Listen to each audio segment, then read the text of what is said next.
let's catch up.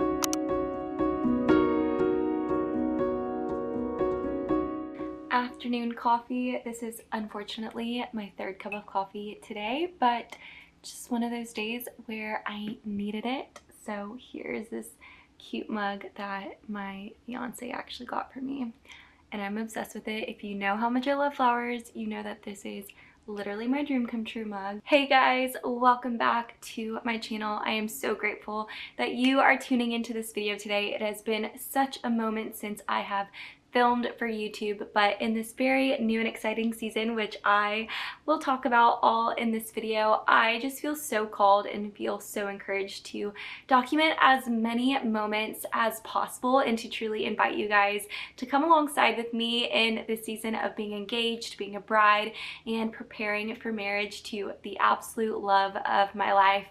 I asked you guys over on my Instagram to leave me some questions that you guys had on this season of my life and absolutely anything at all. But most of the questions naturally were around dating, singleness, engagement, meeting my now fiance, and all those sorts of things. So I wanted to sit down with you guys and truly just kind of have like a heart-to-heart friendship moment with you guys where it feels like you're just sitting in my living room with me. I'm literally sitting on the ground right now drinking my coffee and just catching up with you guys. You guys truly feel like friends to me, and I want you to feel as invited into the season as possible, and truly just getting to rejoice with you guys, both the friends that I know in real life but also the friends that I have in you guys online. It is the greatest joy, and it makes this hallelujah in this season of my life that much richer, that much sweeter, and that much more of a reason to praise. So with all that said, I'm just going to dive into as many as I can possibly get to. There are some questions that were so intentional and could be whole videos within itself, but I'm going to answer as many as I can today. So thank you guys for celebrating me. Thank you guys in advance for all the intentional and intimate questions that you guys left. And with all that said, let's jump into the engagement Q&A. So first question is, when you were single, did you ever struggle with comparison for friends that were already in relationships? Did you ever battle with loneliness? The answer is absolutely, of course. I am a human being at the end of the day, and I watched so many of my friends, especially right post-graduating college, get into relationships, find their person, get married, all long before me. And even by my age, I have friends who have been married for a significant amount of time, also have children by my age. And so I really felt like there was a narrative at different moments in my life that I always felt like I was a little bit behind. And even when my faith was so strong and when I was so faithful and I was really turning to God to encourage me and to remind me that my timeline is so uniquely my own, I still had my natural moments where I was like, God, why does it feel like this area of my life is taking longer than it has for others? So I absolutely did struggle with that in different moments, and I just had to continue to trust that God's timeline for me was so distinct for me. And I think now, being on the other side and being in the relationship of my dreams with the man of my dreams, the man I prayed for, and my now fiance, future husband, I can see why God really in our story crafted a more longer intentional season of waiting, because I was still being molded and prepared to be the woman that was capable of holding his heart, and he was still being molded and prepared for being the man that can hold my heart. And I think the years of preparation in between the desire and the actual blessing are so necessary. And you don't always realize that in the moment. You just think that God is leaving you behind. But truly, I promise you that once the blessing comes, you will see the intention behind the wait. And I know that I am just now experiencing that in my own story of really realizing I could not have met my fiance a moment sooner. There was things he needed to go through in his life. There's things I needed to go through as well. So it's all intentional, and I'm really grateful for my timeline, but the pains are real and definitely a struggle. Next question is, what is a good way to meet guys? I think this is honestly advice that when you are single, there's so much pressure that you need to always be putting yourself out there. There's so much pressure that you need to be going out and, making yourself presentable, being desirable, and you're young, you're only young once, act like you're young, so on and so forth. And I think there's an element that I do want to encourage, that it is beautiful to be young, to be single, and to to enjoy your 20s. You know, of course, using discernment, of course, being wise, and just giving yourself permission to have fun and to be single and to, you know, just be free. I think so much of our minds can be preoccupied with our relationship status. So much of our minds and hopes and dreams for a husband can preoccupy us to the point that it actually can suppress us and make us not realize the beautiful gift that is singleness and the beautiful gift that is the freedom to just have fun and to feel light and to not think about things with so much pressure. And so what I'm trying to say is that I think I don't ever want the narrative to be spoken that you need to be doing certain things in order to meet guys, because the way that I met my fiance was truly just in my everyday life, doing my everyday things. Don't put pressure on, you know, having to do certain things or putting yourself out there in a certain way just to meet someone. I really believe that God can ordain that meeting in just an everyday moment. It doesn't have to be anything you're going out of your way to do or anything that feels inauthentic to you. I really want to encourage, do not feel like you need to do things that are inauthentic to you in order to meet the right person, because that is not honoring yourself. And ultimately, if you are looking for someone who is in alignment with who you are, you want to find them in the places and spaces that you are already pre-existing in. So I would say just be authentic to you, do the things that you genuinely enjoy, go to the coffee shops you genuinely enjoy, go to the events or gatherings or social things you genuinely enjoy, and you are more likely to find someone there or in those places and spaces or in those spheres of people that aligns with who you specifically are. The next question is, your ring is stunning. Thank you so much. Did he pick it out or did you pick it out or did he based on your preferences? So I actually went when my sister was in town visiting me and met my fiance at the time for the first time.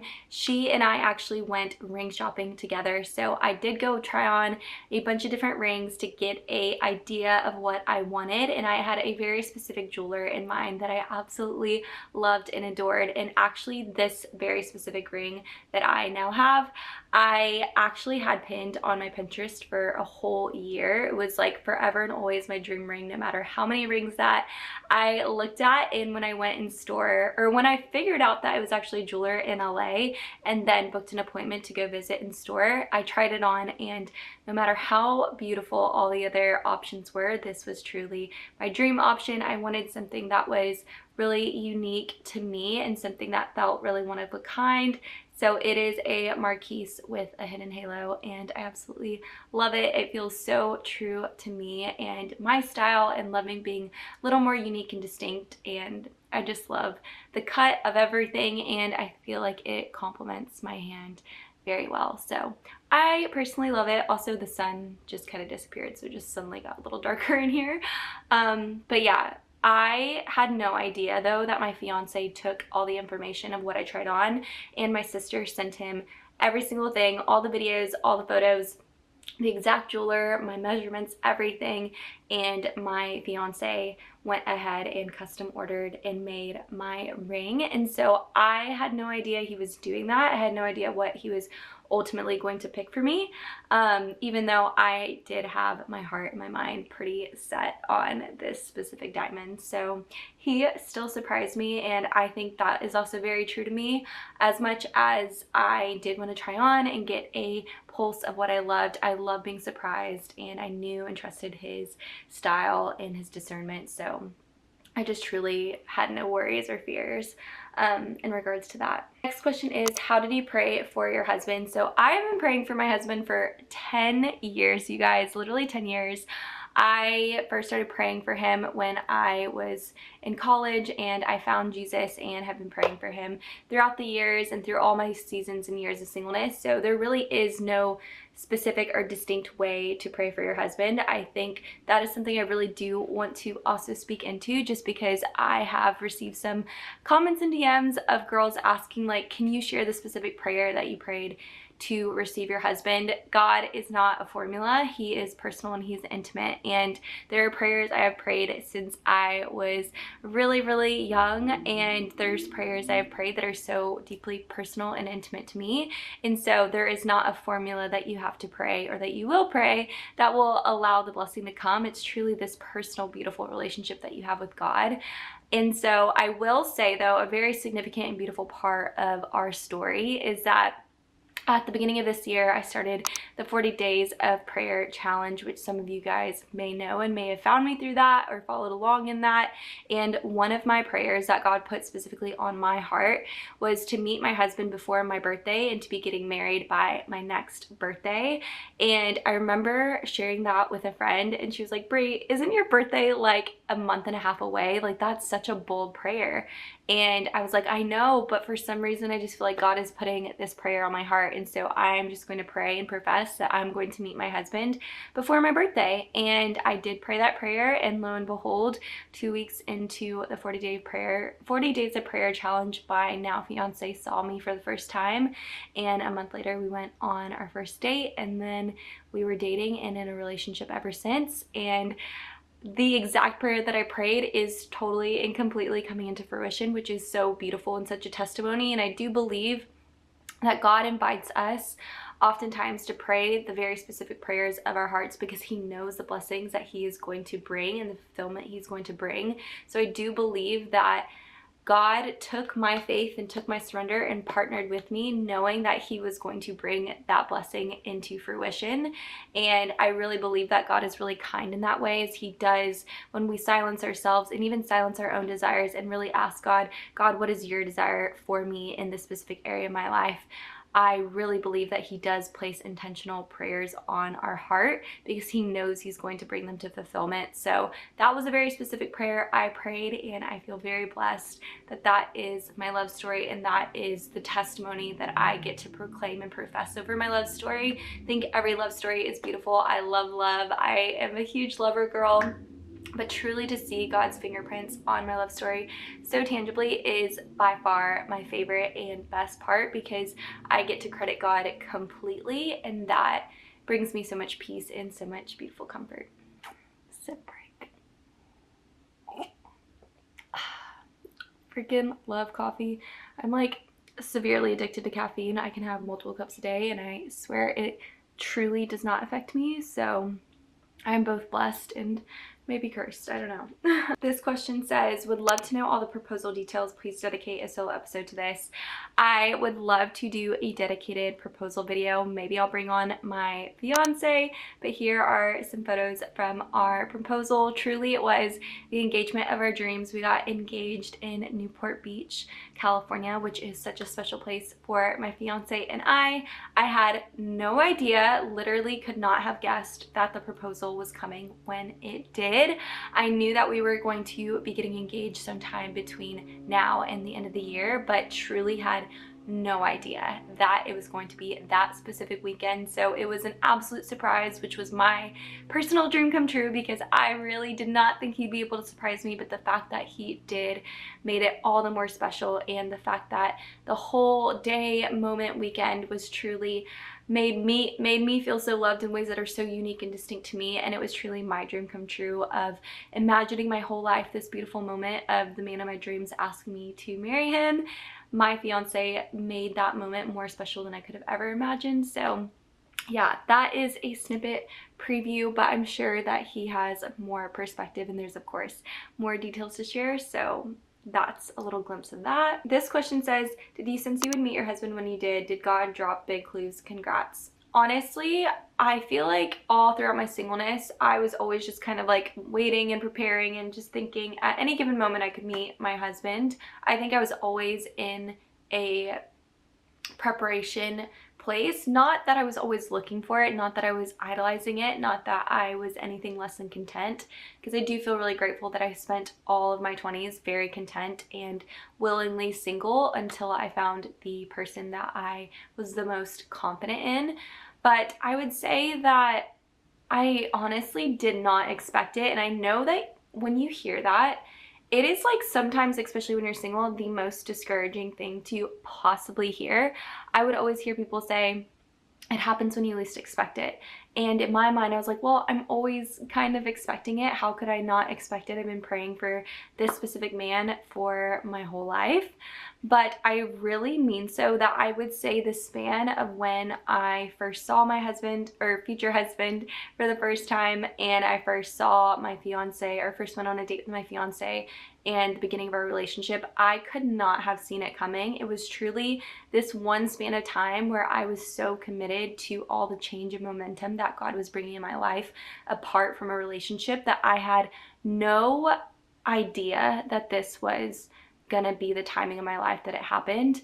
And truly, it happened when I least expected it. So I would say God did not necessarily drop hints. I think I was just so surrendered and so focused on this new season that God was inviting me into that it really happened in a moment and in a season of my life where it felt like the greatest surprise of all time and the best timing of all time. The question says, how do I step into God's plan for my life without really even knowing what that is?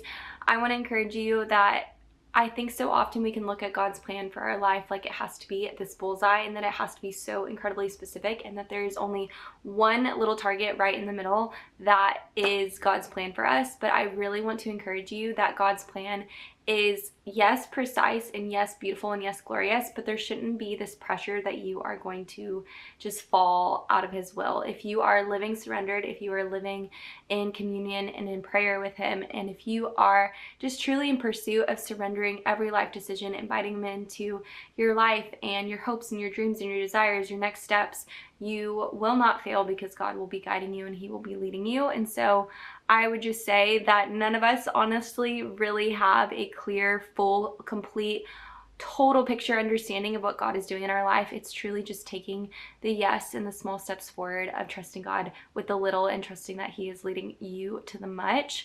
I think so many things in my life, like even when I moved to LA almost 3 years ago, or 3 years ago actually, probably down to this week, I didn't have a full picture of what God was going to do in my life when I moved here. All I knew was I was giving this invitation and permission to say yes to the immediate next step, which was making a move, which required and asked of me so much prayer and so much discernment and so much time with the Lord and surrender of, God, are you really leading me to this place and space? And as God affirmed and confirmed the move that he was, destining for me, that is when, after I moved, that he started revealing the more and the more and the more of what the next steps of my life here were meant to bring. But God didn't reveal to me what my life in LA would look like before I moved to LA. He wanted me to move to LA in faith in order for him to then reveal the rest. And he's still revealing the more and the more and the more. And so I would say small acts of obedience and just continuing to move forward. This question says, I need encouragement on how to trust Jesus at 29 when all I want is a husband.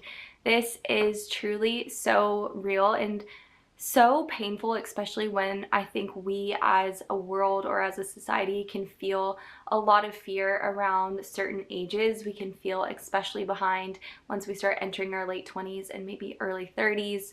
And I think societally there is all of this expectation of what your timeline should look like. And I think it's so easy, especially on social media, to compare your relationships or your season of life with someone else's.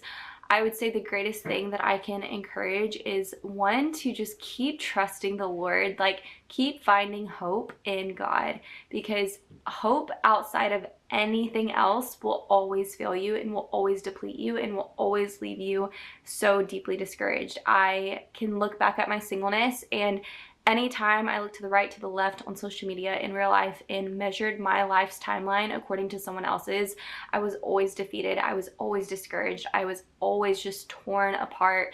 I would literally, and maybe this is a girl thing, I'm sure maybe some of you guys can relate, I would literally feel so discouraged to the point that I would start calculating how long someone dated their significant other before they got engaged, and started doing these mental calculations of, okay, if I met my husband tomorrow, we would date for this long, and then we'd be engaged, and then I'd be married by this, and then I'd have kids by this. And it was just this never ending cycle of just comparison, to be honest. And I think as long as you persist and operate from that place in space, and you look at someone else's life as your potential metric of success, you will always feel defeated. The only place that you can find hope is not by looking at anyone else's life, but it's truly by looking at what Jesus is doing and accomplishing in your specific story and in your life. I would always remind myself, okay, God, if you have me single, that means there's a mission that I am on that I cannot accomplish with another. So help me and remind me that I am on mission and that I have purpose and I have capacity in the season for God himself, for the friends around me, for the people that I am intended to love in this season, that I have capacity for. And I think the more that I would just focus on the things that God wanted, the things that God wanted to accomplish while I was still single, it gave me a feeling and sense of purpose in the wait. And that doesn't mean that it's not hard. That doesn't mean that you can feel hopelessness, because I think that that is a very natural part of the human experience. And I pray that in those moments, you also give yourself permission to feel it, because I know too, in hindsight, that all of the aches and pains that I felt were also the things that made the hallelujah that much more resounding in my life. So yeah, I would say find hope, find purpose, and look at something outside of yourself to truly believe in the promises that are to come. And that thing is, of course, and ultimately God. Got a couple questions of how to prepare for being in a season of engagement and marriage when I'm single, or how did you prepare going into the engagement season? Honestly, I would say the preparation is something that you should be doing just generally with your relationship with Jesus. I think the greatest source of preparation for any season of absolute life is truly just allowing yourself to be refined by Jesus. The more that I surrender my identity, the more that I, turn to God for my confidence, the more that I really address the things of my mind that are imperfect, that are sinful, that I wrestle with, the more that I seek humility before God, the more that I surrender my life, my story, my plan, all these things, all of these different facets of what makes us lovers and friends of Jesus, the more that I focused on that, the more that I'm naturally was being prepared to be a girlfriend, fiance, and future wife. So I would say the greatest way to spiritually prepare is just truly to allow yourself to grow more intimate with Jesus. I think the more that I saw myself through the lens of the one who created me, the more that I allowed myself to be refined in the deepest, most wounded, most struggling parts of my heart, the more that I allowed Jesus to come in and allowed myself to be loved in those places and allowed myself to be healed in those places. It's from that place that I was also able to choose the person for me with so much confidence and so much assuredness that I don't think I would have been able to do apart from the healing that Jesus needed to do within me. So truly, the greatest preparation for anything in life is truly just deepening your friendship with Jesus. I didn't do anything specifically other than that my whole life of God refine me, God make me new, God restore me, God refresh my mind, heal my wounds, like make me new. And that is the greatest thing and the greatest gift that I get to offer my now fiance and my future husband, and one day when I become a mother, is that my heart, mind, soul, spirit is always actively trying to be refined to show up as the best, most refined, holy version of myself for another. And I think it is in those places and spaces that I've allowed God to move within me and to change and transform me that I can show up as the most loving fiance I can possibly be for my fiance, because I am not allowing myself to get in the way of loving him the best that I can possibly do. So that would be my greatest spiritual encouragement, is truly just get so intimate with Jesus, get so personable with Jesus, and get to know yourself through the lens of him.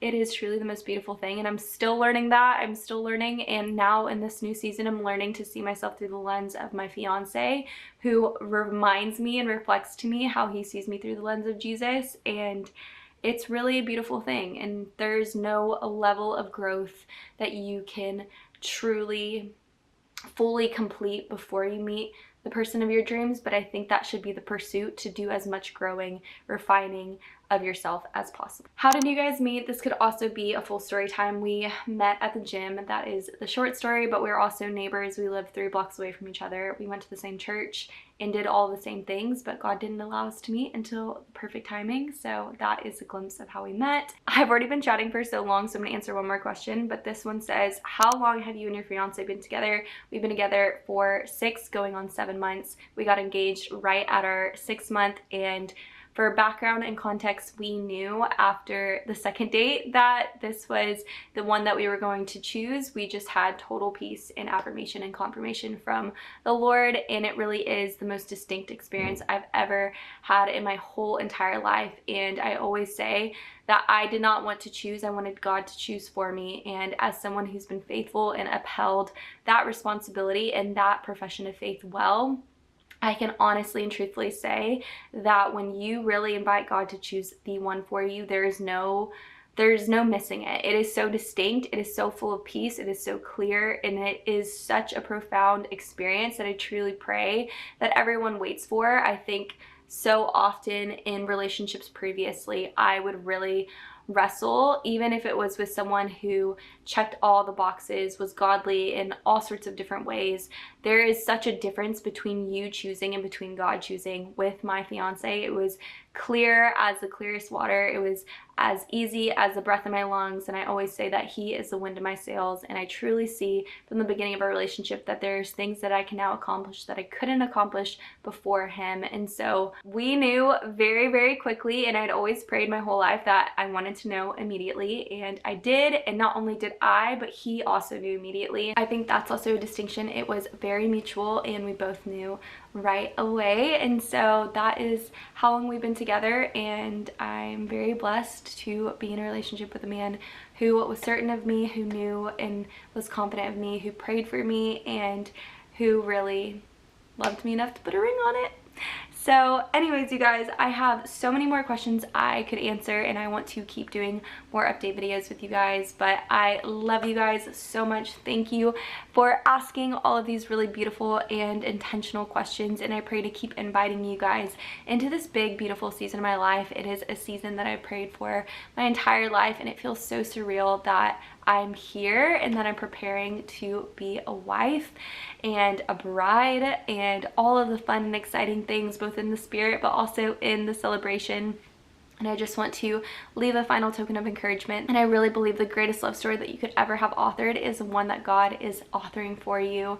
Do not settle for a feeling of compromise. Do not settle out of scarcity. Do not settle out of the time that you have been with someone. I truly mean it when I say there is such a clear distinction when God has hand selected someone for you. It is beautiful, it is clear, it is full of peace. It is full of a peace that I've never experienced prior to now this moment in my life. I've experienced peace in a multitude of ways, but being with the man that I absolutely love and will love and devote myself to for the rest of my life, it is such a clear peace that brings me so much joy and brings me so much overflow, brings me so intimately in relationship with God, and there's nothing that is ever compared to this experience of just simply knowing. And I pray that you would wait for that. I pray that if you're wrestling in your singleness or in a relationship, that you would wait for this distinct feeling, because it is available. If it can happen to me, it can happen to you.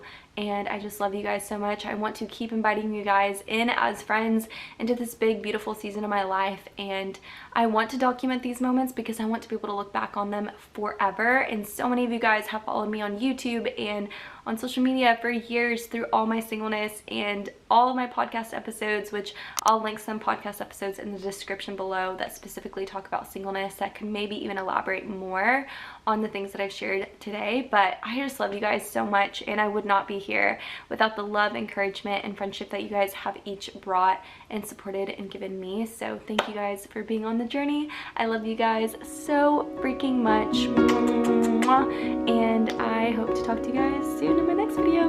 Bye guys. Love you, love you.